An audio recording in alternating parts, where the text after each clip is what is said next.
आपका स्वागत है। मैं हूं शालिनी। आगे बढ़ने से पहले एक नजर हेडलाइन पर। हेडलाइंस के प्रायोजक हैं पानीपुरी जंक्शन, स्वाद ऐसा कि मुंह में पानी आ जाए। फ्रेंचाइजी के लिए संपर्क करें। और गिरिडीह के प्रसिद्ध रेडियोलॉजिस्ट डॉक्टर शैलेंद्र चौधरी द्वारा संचालित 9 अल्ट्रासाउंड एंड डायग्नोस्टिक सेंटर।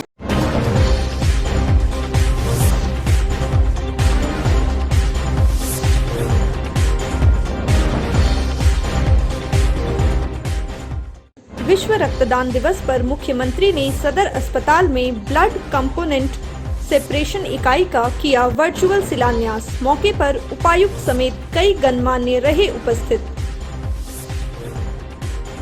हिरोडी थाना पुलिस ने गायब नाबालिग लड़की को हरियाणा से किया बरामद। खुरी महुआ एसडीपीओ मुकेश कुमार ने प्रेस वार्ता कर दी जानकारी। सदर प्रखंड के गादी श्रीरामपुर पंचायत के ग्रामीणों ने मुखिया पति पर लगाए आवास योजना में रिश्वत लेने का आरोप। माले की टीम ने उपायुक्त से की जांच की मांग। जमुआ प्रखंड मुख्यालय से गिरिडीह आने वाले रास्ते की सड़क की हालत हुई जर्जर। हल्की बारिश में सड़क बन जाता है तालाब।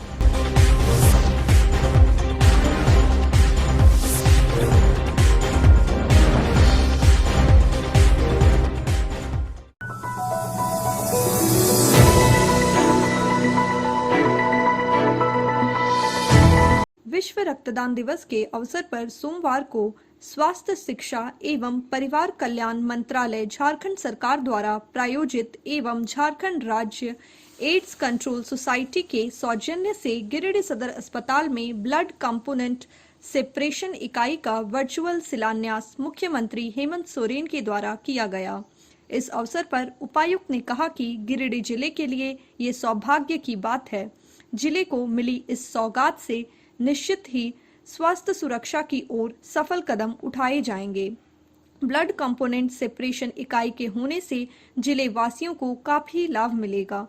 जिले के लोगों को रक्त की समस्या के लिए बाहर जाना नहीं पड़ेगा। इस अवसर पर उपायुक्त ने अपने संदेश में कहा कि संकोच छोड़कर रक्तदान करिए। रक्तदान महादान है। खून के अभाव में किसी की जान न जाए, इसके लिए सभी को जागरूक होने की जरूरत है। सभी स्वस्थ व्यक्ति रक्तदान कर सकते हैं। उनके रक्तदान से किसी जरूरतमंद व्यक्ति की जान बच सकती है। रक्तदान करने से किसी भी प्रकार की कोई समस्या नहीं आती है और न ही कमजोरी महसूस होती है। रक्तदान से बड़ा कोई दान नहीं है। उपायुक्त ने रेड क्रॉस सोसाइटी के कार्यों की सराहना करते हुए युवाओं से इस मुहिम को आगे बढ़ सहयोग करने एवं रक्तदान करने की अपील की है। उन्होंने कहा कि आपके द्वारा दिया जाने वाला रक्त कईयों की जिंदगियों को बचा सकता है।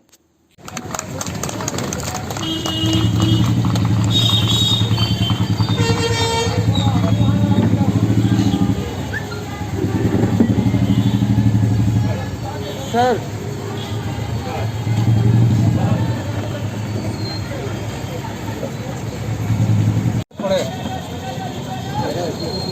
नारियल फ्लाई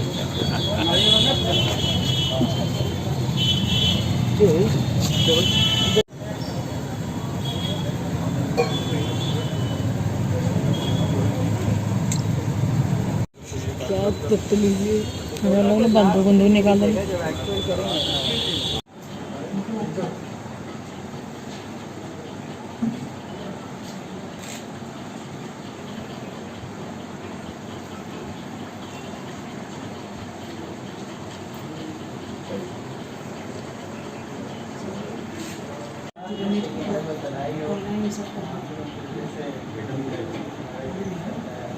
आज गिरिडीह जिले के लिए निसंदेह सौभाग्य का विषय है। माननीय मुख्यमंत्री महोदय द्वारा गिरिडीह सदर अस्पताल में ब्लड कंपोनेंट सेपरेशन यूनिट का विधिवत शिलान्यास किया गया है।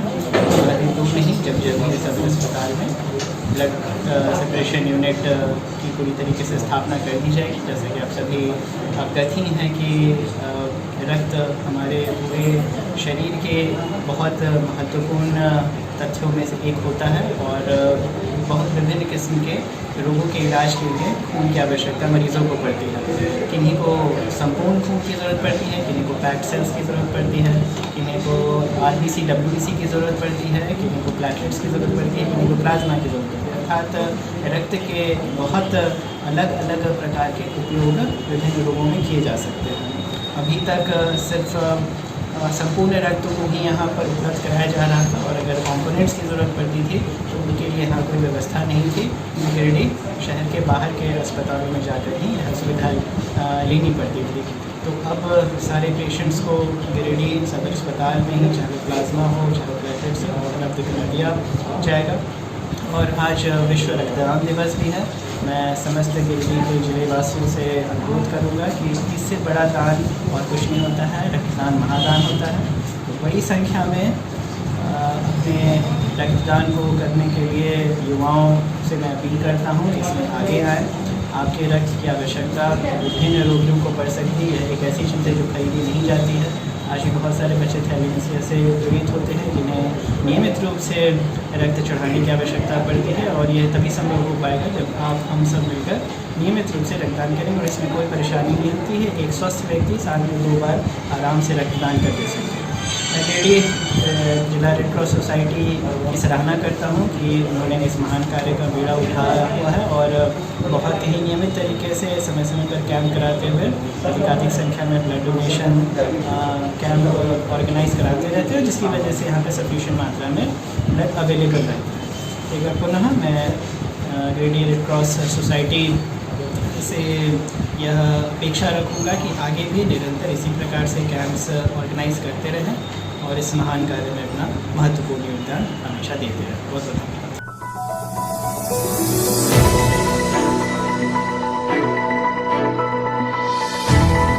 हिरोडी थाना क्षेत्र के करिहारी गांव में बीते 27 मई से गायब नाबालिग को हिरोडी थाना पुलिस ने सकुशल बरामद कर लिया। वहीं इस मामले में एक युवक को भी गिरफ्तार किया गया है। सोमवार को खोरी महुआ SDPO मुकेश कुमार ने प्रेस वार्ता कर इसकी जानकारी दी। उन्होंने बताया कि नाबालिग के गायब होने पर उसके पिता ने थाना में लिखित आवेदन देकर अज्ञात लोगों पर बेटी के अपहरण की शिकायत दर्ज कराई थी। पिता के द्वारा आवेदन दिए जाने पर थाना प्रभारी राधेश्याम पांडे और केस के अनुसंधानकर्ता मामले की जांच में जुट गए। इसी दौरान पुलिस टीम को नाबालिग के हरियाणा में होने की सूचना मिली, जिसके बाद पुलिस टीम ने हरियाणा से नाबालिग को सकुशल बरामद कर लिया।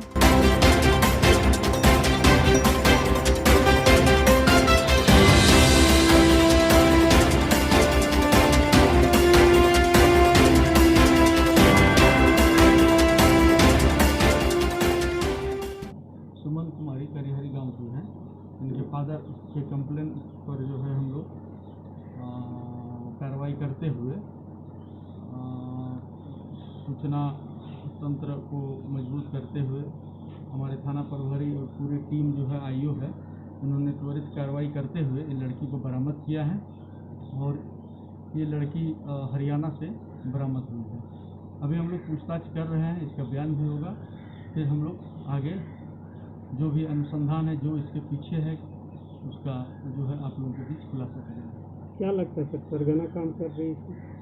ये देखिए हम लोग अभी जांच उपरांत ही बता पाएंगे, लेकिन हम लोग इसको देख रहे हैं चूँकि ये नाबालिग भी है। इसका जो आधार कार्ड है 17 वर्षीय है और इस तरह के पहले भी घटनाएं इधर हुई हैं और अगर इसके बीच में जो भी सरगना है वो टीम काम करे तो हमारी टीम जल्द ही उसको दबोच लेगी। लड़की के साथ में कोई लड़का भी गिरफ्तार? हाँ, लड़का के साथ एक लड़की के साथ एक लड़का गिरफ्तार हुआ है। इनका बयान है कि हम लोग शादी किए हैं और इसका माध्यम कोई है जिसको हम लोग अभी नहीं खुलासा कर सकते। हम लोग इस पर काम करेंगे, फिर आप लोगों को भी चलेंगे।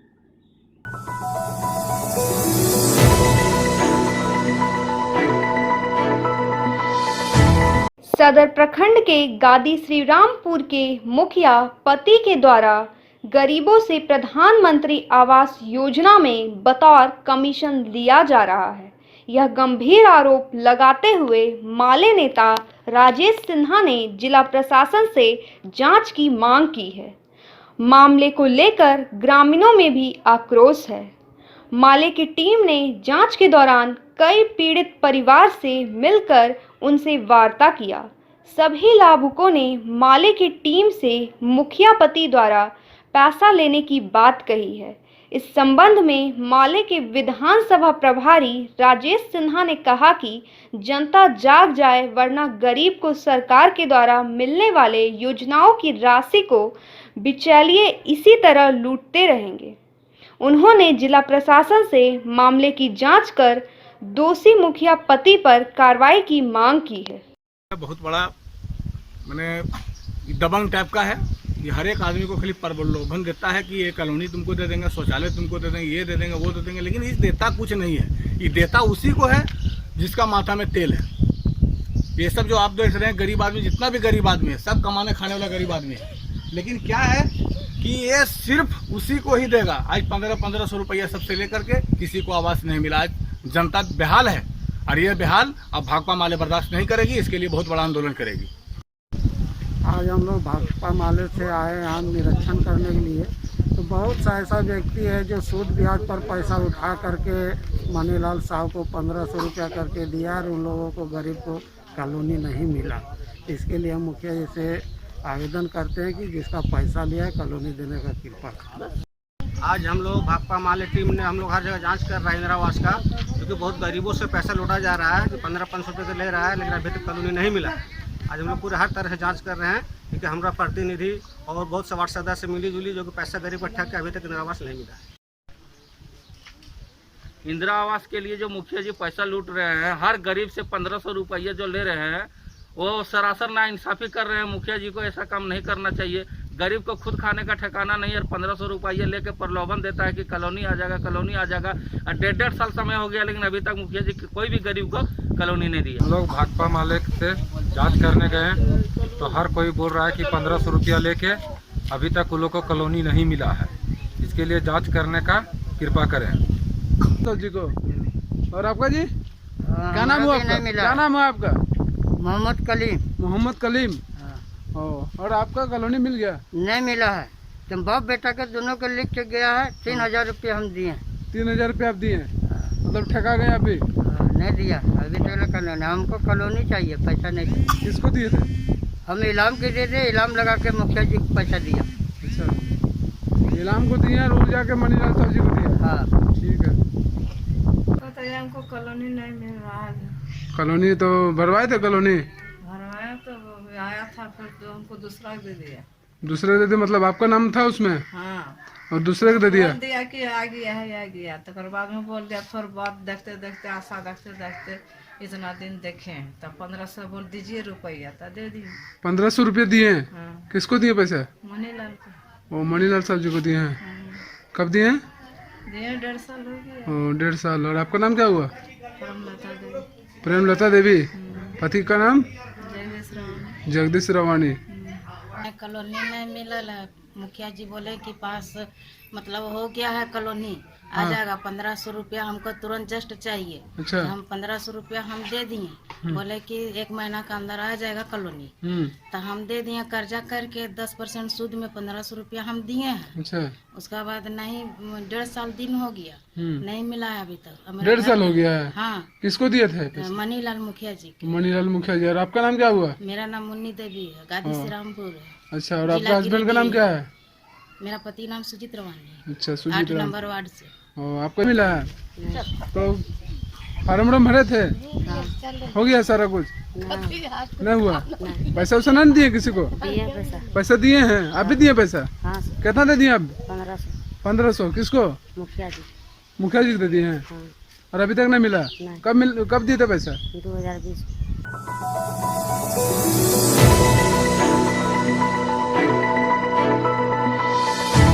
बीएनएसडीवी पब्लिक स्कूल में ऑनलाइन हेल्दी फूड कंपटीशन का आयोजन किया गया, जिसमें नर्सरी से लेकर कक्षा 1 तक के छात्रों ने बढ़ चढ़कर हिस्सा लिया। बच्चों ने हेल्दी फूड में सलाद को प्रमुखता दी।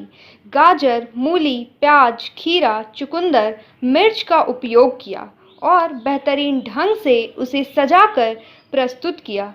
साथ ही आधुनिक जंक फूड के स्थान पर घर पे बने परंपरागत पौष्टिक आहार का अधिक से अधिक उपयोग करने का संदेश दिया।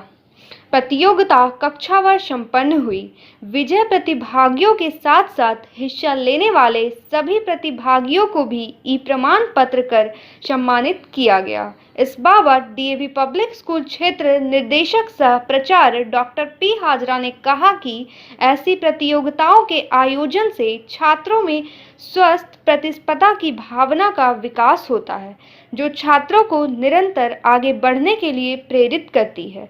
इन प्रतियोगिताओं के छात्रों के साथ साथ उनके अभिभावकों भी सहयोग कर रहे हैं। उन्हें धन्यवाद देता हूं, वह छात्रों के उज्जवल भविष्य की कामना करता हूं।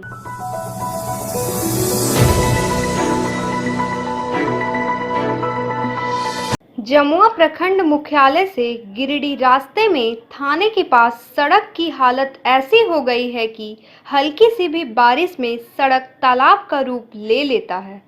सड़क पर जल जमाव और गड्ढे की वजह से लोगों को आने जाने में काफ़ी परेशानी का सामना करना पड़ता है। मुख्य सड़क रहने के कारण प्रतिदिन सैकड़ों लोग का आना जाना रहता है, जिससे इस वजह से यहाँ पर दुर्घटना की संभावना बनी रहती है। प्रखंड के अधिकारी भी इसी रास्ते आते जाते हैं, लेकिन अधिकारी कभी सड़क की सूद नहीं लेते। कांग्रेस प्रखंड अध्यक्ष मसर इमाम का कहना है कि इस समस्या से प्रखंड स्तरीय अधिकारियों को अवगत कराया गया था, लेकिन अभी तक इसका स्थायी निवारण नहीं हो पाया है। वहीं राहगीरों ने भी सड़क की स्थिति पर आक्रोश जताया और जिला प्रशासन से लेकर बड़े बड़े वादे कर सत्ता में आने वाले राज्य सरकार को भी जमकर कोसा।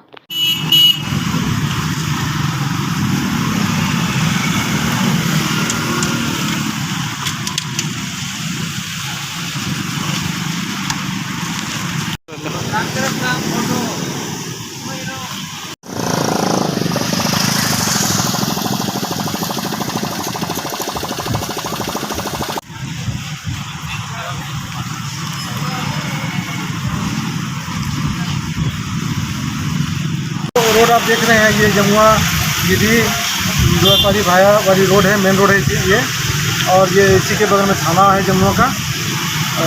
ये रोड जो आप देख रहे हैं पूरी तालाब के शक्ल में तब्दील हो चुका है।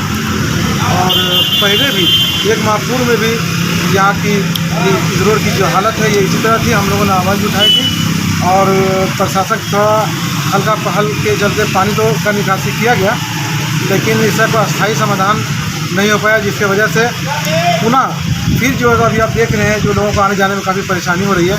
और यहाँ का जो स्थानीय प्रशासन है वो बिल्कुल इस मामले में कहीं कि गौण है, जबकि उनको संज्ञान में लेना चाहिए।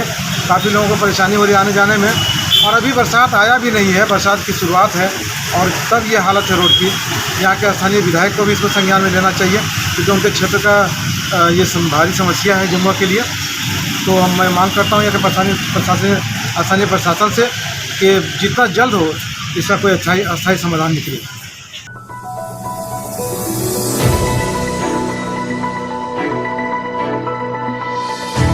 कृष्ण आश्रम ट्रस्ट के तत्वाधान में सोमवार को एसआर के डीएवी परिसर में एक सम्मान समारोह का आयोजन किया गया। समारोह में बतौर मुख्य अतिथि सरिया एसडीपीओ नौशाद आलम उपस्थित थे। कार्यक्रम में सरिया की सुचित्रा कुमारी, जिन्होंने बीपीएससी द्वारा आयोजित परीक्षा में 65वां रैंक लाकर डीएसपी का पद प्राप्त किया, व शाकेत मौर्य, जिन्होंने व्यर्थ की आवाज से विद्युत बनाने का आविष्कार किया, उन्हें प्रशस्ति पत्र तथा पदक देकर सम्मानित किया गया। समारोह को संबोधित करते हुए एसडीपीओ नौशाद आलम ने कहा कि इस क्षेत्र में प्रतिभावनाओं की कोई कमी नहीं है, जरूरत है उन्हें निखारने की। उन्होंने कहा कि निश्चित रूप से कठिन परिश्रम का ही इन्हें फल मिला है। अपनी मेहनत के बल पर इन्होंने इस मुकाम को हासिल किया है। उनके माता पिता धन्यवाद के पात्र हैं। श्री आलम ने अन्य प्रतिभाशाली छात्र छात्राओं से अपेक्षा किया कि इस प्रकार वे अपने कठिन परिश्रम के बल पर सरिया के नाम को रोशन करते रहें।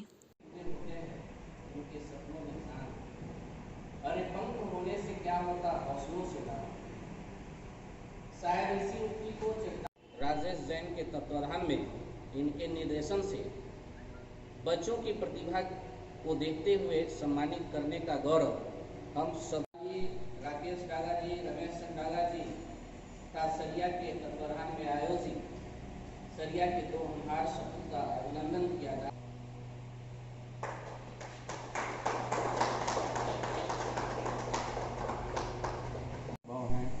मीडिया बंधु और बाकी लोगों का मैं हार्दिक अभिनंदन भी करता हूं और मैं यही कहना चाहता हूं कि हर क्षेत्र से 2-4 मेरा नाम सुचित्रा कुमारी है। मैंने 10th तक की पढ़ाई इंदिरा गांधी बालिका विद्यालय हजारीबाग से किया है। 11th-12th मैंने आदर्श कॉलेज राजधनवाड़ से किया है और मैंने EC से इंजीनियरिंग किया है, इलेक्ट्रॉनिक एंड कम्युनिकेशन इंजीनियरिंग से। मैं 4 सालों से दिल्ली में रह रही थी। मैंने दिल्ली में रह के पढ़ाई की है, UPSC की तैयारी कर रही थी। तभी उसके बाद मैंने BPSC का फॉर्म भरा, जो कि 2018 में इसका नोटिफिकेशन आया था। तभी से मैं BPSC की तैयारी में लगी हुई थी और मैंने कठिन परिश्रम कर और कठिन तपस्या करके और गुरुजनों, माता पिता और भाई बहनों के सहयोग से ये परीक्षा पास की है।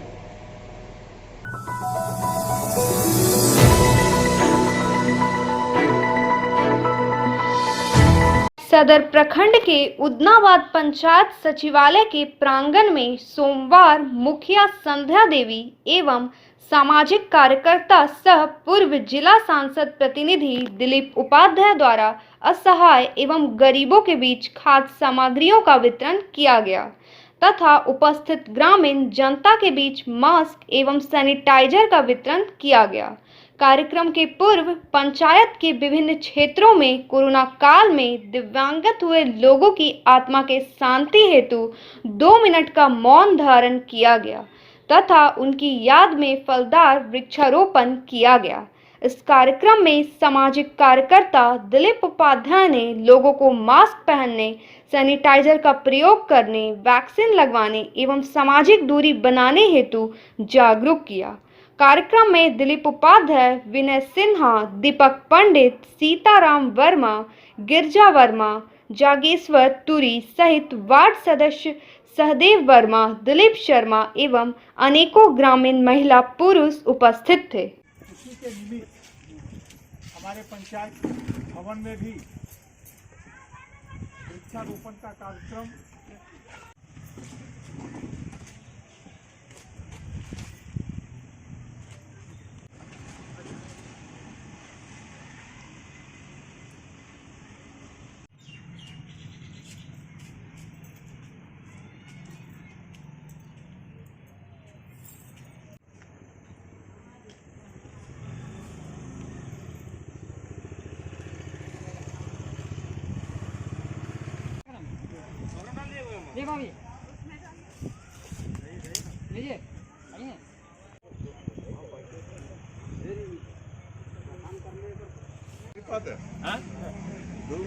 खाली शरीफ ही है यहाँ शरीफा नहीं लगल है।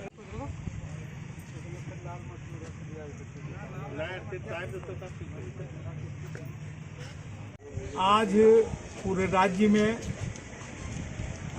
जो कोरोना काल से जिनकी मृत्यु हुई है उसके नाम पर फलदार वृक्ष लगाने का पूरे राज्य में सरकार के द्वारा अभियान है। उसी के निमित्त मेरे पंचायत में भी मुखिया संध्या देवी की अध्यक्षता में हम लोगों ने फलदार वृक्ष आज पंचायत प्रांगण में लगवाया है और उनको नमन करते हैं। उनके याद में फलदार वृक्ष लगा करके हम उनको श्रद्धांजलि अर्पित करते हैं कि भगवान ऐसा उनके परिवार को साहस दे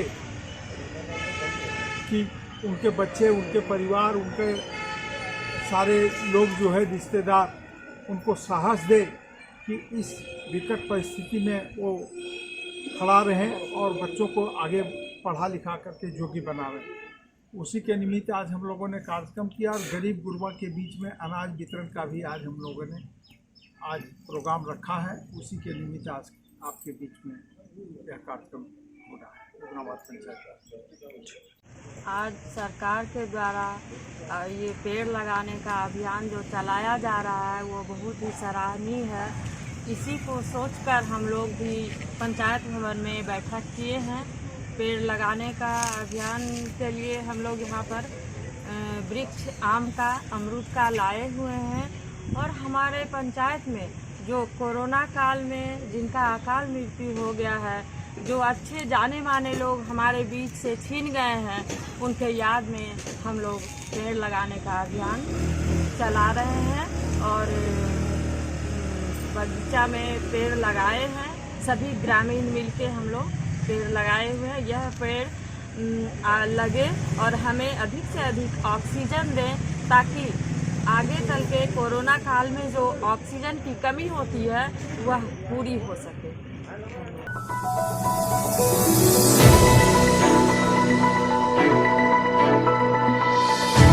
तिसरी प्रखंड के राजकीय हॉस्पिटल के एम्बुलेंस ड्राइवर और टेक्नीशियन वर्षों पुराना जर्जर क्वार्टर में रहने को विवश हैं, जो कभी भी जमींदोज हो सकता है। अपनी जान जोखिम में डालकर एम्बुलेंस ड्राइवर और टेक्नीशियन रात गुजारते हैं। बरसात में कमरा में पानी रिसता रहता है, जिससे रात आराम कर पाना मुश्किल है। ड्राइवर व टेक्नीशियन का कहना है कि इस जर्जर मकान की छत पूरी तरह धंस चुकी है और छत खिड़कियां भी ध्वस्त हो चुकी है, जिससे बरसात के दिनों में झरने का रूप ले लेती है, जिसके कारण एक कोने में लगकर रात जगा करना पड़ता है। उन्होंने कहा कि इसकी सूचना 6 माह से पूर्व तीसरी चिकित्सा पदाधिकारी दिया था, लेकिन अभी तक कोई सुनवाई नहीं हुई है। इधर चिकित्सा प्रभारी देवव्रत ने कहा, न्यू बिल्डिंग में कमरा कम रहने के कारण बहुत स्टाफ पुराने मकान में रहने के लिए विवश है। उन्होंने कहा कि तीसरी में स्टाफ के लिए और बिल्डिंग का निर्माण की आवश्यकता है।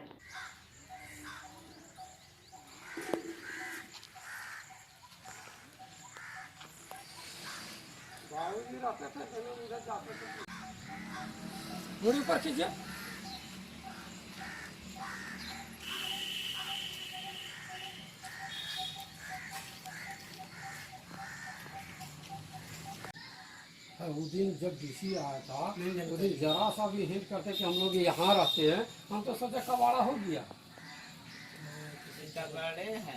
ना ना हम मैंने 50,000 टका उनका देने आता, हम कहीं 50 करोड़ की जगह मदद से तो हम नहीं रहने देंगे किसी।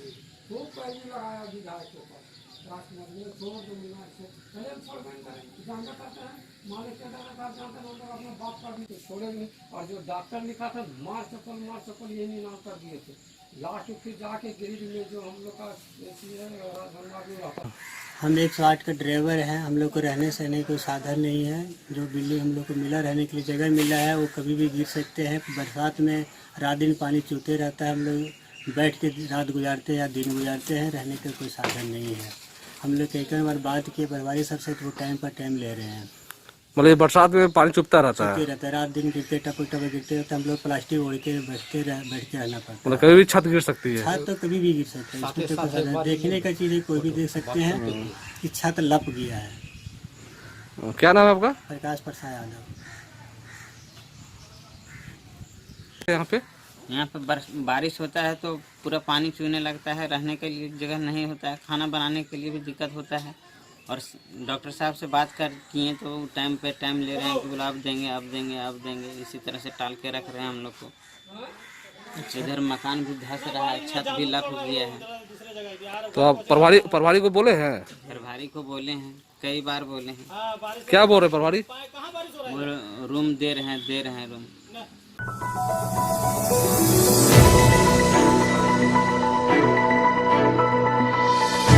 तो ये था आज का बुलेटिन। अगले बुलेटिन में फिर ताजा तरीन खबरों के साथ होगी मुलाकात।